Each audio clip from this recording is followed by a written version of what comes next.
Continuamos en este diálogo con Mauricio Mulder y Alejandro Aguinaga. Don Mauricio Mulder, bueno, Daniel Urresti ha señalado que ustedes fallaron en su cálculo, que lo que han hecho es favorecerlo al pedir su renuncia, porque con esto pues han posibilitado que él empiece su campaña. Lo lógico hubiera sido, según él, el mantenerlo como ministro para que se queme, para que se quede hasta el final y no pueda postular. Y además lo responsabiliza a la oposición de estas denuncias. Bueno, a ver, para comenzar, que pretendía ser candidato, eso desde el primer día que se sentó de ministro, porque lo único que ha hecho es política nada más, no ha resuelto absolutamente para nada y al contrario ha empeorado el clima de inseguridad ciudadana que hay en nuestro país. Los asaltos en los restaurantes, incluso a pocas cuadras del Ministerio del Interior, se multiplicaban casi uno diario. Más bien ahora, que está como que bajando un poquito que ha entrado Pérez Guadalupe, no digo que sea una maravilla, pero parece que este es un tema de una reacción. Y el propio Urresti, con frases como que está bien que se maten entre ellos, cosas de esa índole, demostraba que solamente estaba haciendo política. Es decir, utilizó su cargo para que le transmitiesen en directo los medios de comunicación todo lo que fuese posible, y hablaba y pontificaba, y claro, y eso lo hizo un ministro popular, pero el tema popular no significa que va a votar por él, confunden popularidad con intención de voto. Popular porque lo conocen, porque sale todos los días en el desayuno de todos los peruanos, por las transmisiones en directo que hacían todos los canales. Eso lo iba a seguir haciendo. Y la inseguridad ciudadana iba a seguir siendo un desastre. Lo que nosotros pedíamos no era la salida de Urresti o de Cateriano, específicamente. No, sí la pidieron. Sí, pero no específicamente, sino cambiar políticas.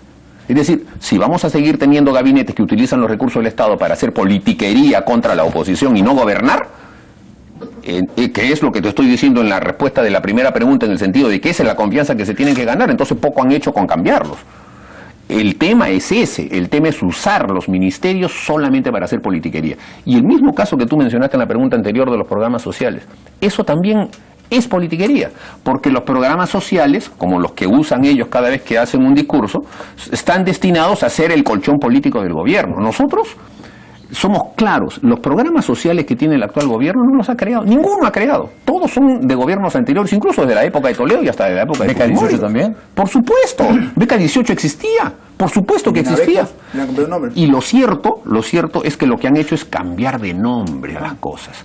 Y bueno, entonces ahora lo presentan como la gran cosa. Nosotros creemos que el asistencialismo debe existir porque hay niveles de pobreza que no se pueden cubrir con el crecimiento. Pero lo que este gobierno solo hace es asistencialismo. Presentan como la joya de la corona un programa asistencialista y no han creado un solo empleo. Al contrario, el desempleo ha empezado a crecer. 2.8% de crecimiento al año como proyección. Eso significa que no vamos a crecer ni 1%. Esto es un desastre económico motivado por gente incapaz. Y al incapaz que manejó esto, lo premian con la embajada en Washington. O sea, lo único que están haciendo es tratar de agarrar de los impuestos. ¿Usted se refiere a Luis Miguel Castilla? A Luis Miguel Castilla. Pero sí, ¿cómo se miden los resultados de un economista? Por el resultado de su gestión, ¿no es cierto? El ministro Carranza, y acúsenlo de lo que sea, pero el ministro Carranza hizo que el Perú creciese un promedio del 7% en su gestión. Este ministro recibe ese Perú y lo devuelve con 2%. Entonces, ¿qué me vas a decir? Ay, la culpa del cobre que bajó el precio. No, por favor. Había medidas para poder hacer contracíclicas que pudieran permitir que el Perú siguiera creciendo. Casi el grueso del crecimiento peruano ha sido un buen crecimiento interno. Ha sido la clase media peruana la que ha empujado el crecimiento peruano. Eso te lo dicen los estudios que hizo Arellano y otras personas. Pero a la clase media peruana la aplastaron y al inversionista peruano también, porque no creen en eso. Y ese es el resultado que estamos viendo. Entonces lo que hacen ahora en su desesperación es, la joya de la corona son nuestros programas sociales, que es simplemente reparto de comida, no creación de empleo. Y eso lo quieren convertir como si fuese un reto para que lo sigamos teniendo. Bueno, Daniel Urresti dice que va a viajar por todo el Perú a defender. Haga lo que quiera, ya defender lo que el gobierno hace. Cuando nos veamos en campaña, ahí vamos a ver los resultados. Que haga lo que quiera. También está en campaña el señor Brad Pizza, está en campaña Humberto Lay, he visto que Johnny Lescano. Está bien, hermano, que se lancen todo lo que quieren. Ya veremos en su momento cómo van a hacer las campañas. Eso ya en su momento. ¿Y el fujimorismo qué piensa de este lanzamiento y de esta amenaza de Daniel Urresti de impedir que tanto Alan García como Keiko Fujimori lleguen al gobierno? Es simplemente una amenaza, porque al final de cuentas el que vota es el pueblo. Y en estos momentos Keiko, lideresa del fujimorismo, viene encabezando las encuestas. Pero la mayoría de analistas señala que Daniel Urresti, por ser, según lo califican, un hombre militar de derecha, dicen a quien le va a quitar los votos es a Keiko. Bueno, eso es lo que se dice, pero el fujimorismo tiene un núcleo duro muy sólido. Y eso se ha demostrado en los procesos electorales. Hemos sido perseguidos, Enrique, en la época de Toledo, de la manera más cruel. Las acciones de los ministros fueron criminalizadas todas. Y a pesar de ello, cuando hemos ido a las urnas con quien nos persiguió, que fue el señor Toledo, lo hemos barrido. Y hoy día, avatares del destino, al señor Toledo no quiere aclarar, con su socio el gobierno pretenden encubrir el caso Ecoteva, y por el contrario, la señora Feldenburg le ha pasado pues la franquicia de Ecoteva a la familia Heredia, a la suegra del presidente, le ha pasado la franquicia a Ilán Heredia. También hemos visto el registro de SUNAR, la cantidad de propiedades que tiene, y le ha pasado la franquicia a la señora Blanca Rosales. Entonces esta franquicia de Ecoteva la han pues extendido a este gobierno. Pero nosotros no tenemos ningún temor de que el señor Urresti vaya justamente al proceso electoral. Pero sí tenemos que señalarle que ha usado mediáticamente el cargo, porque la inseguridad ciudadana es una situación que ya ha generado pánico. Esta inseguridad ciudadana, con el sicariaje, con estos asaltos de esta manera que vienen pasando, es una nueva forma de terrorismo y que no ha podido controlarla, Enrique. Se ha acrecentado. ¿O crees que los de la embajada americana pues son tontos para decirle a todos sus funcionarios que no asistan a estos restaurantes de Miraflores? Yo ayer justamente pasaba por alguno de estos restaurantes que habían sido asaltados antes, alguna de estas pizzerías 2 o 3 veces, y las vi vacías. No hay derecho que cuando tenemos que darle seguridad a la población estemos haciendo quebrar esos negocios. La verdad te lo digo, Enrique, las vi vacías un sábado en la noche. Quiere decir que algo está pasando. La embajada americana, cuando le da este mensaje a sus funcionarios, algo está pasando, no lo van a inventar. Entonces, y hablar de los programas sociales. ¿Qué programas sociales han inventado? Cuando dice el presidente, quiero decirle a la oposición si ellos van a continuar con los programas sociales. Por supuesto que los programas sociales los sacó Alberto Fujimori como consecuencia de la situación que tenía el país. Por supuesto que vamos a hacer los programas sociales alimentarios, pero sin que le cause daño a los niños como el Caliwarme, que prácticamente de manera cotidiana tenemos intoxicaciones, diarreas, en fin, todas las complicaciones, porque lógicamente tienen 2.500 proveedores y no los pueden controlar. Se les ha ido de la mano. Si fueran buenos, ¿por qué han cambiado 3 ministros en un año? 3 ministros en un año justamente que tiene que ver con esto, y que la inclusión social sea una verdadera inclusión social. El pueblo exige una inclusión social, que no sea una inclusión de los amigotes ni de los parientes, que es lo que estamos viendo en este gobierno. Don Mauricio Mulder, ¿qué reformas electorales son las que debería aprobarse? ¿Bicameralidad? Sí, nosotros estamos ¿Voto preferencial? Estamos a favor de mantener un voto preferencial y no 2. 1. Sí. A ver, vamos a ver las cosas. Se está hablando de de cometer reformas electorales y todo el mundo opina. Pero este es un tema parlamentario y aunque la sociedad, por supuesto, tiene que fortalecer la opinión, yo escucho y leo a muchos analistas que opinan, pero son teóricos. Primero, para opinar sobre partidos políticos, no digo que haya que haber militado en alguno, pero haber un conocimiento histórico de cómo funciona un partido político y darse cuenta de que la crisis de representatividad que existe en las instituciones a nivel mundial, y no solamente políticas, es consecuencia de toda esta revolución del Internet, del individualismo, etcétera. Entonces, no es cuestión simplemente de decir, los partidos culpables, ahí todos son unos. Quieren llevarnos al punto de que como en el Partido Nacionalista hubieron 11 millones de soles manejados así por lo bajo, a todos los partidos se les investiga, a todos los partidos se les ha investigado. Lo que pasa es que al Partido Nacionalista le han encontrado ese reparo, que no se le han encontrado lo demás. Entonces, y sobre la base de esa valla, entonces a los partidos hay que ponerles más condiciones.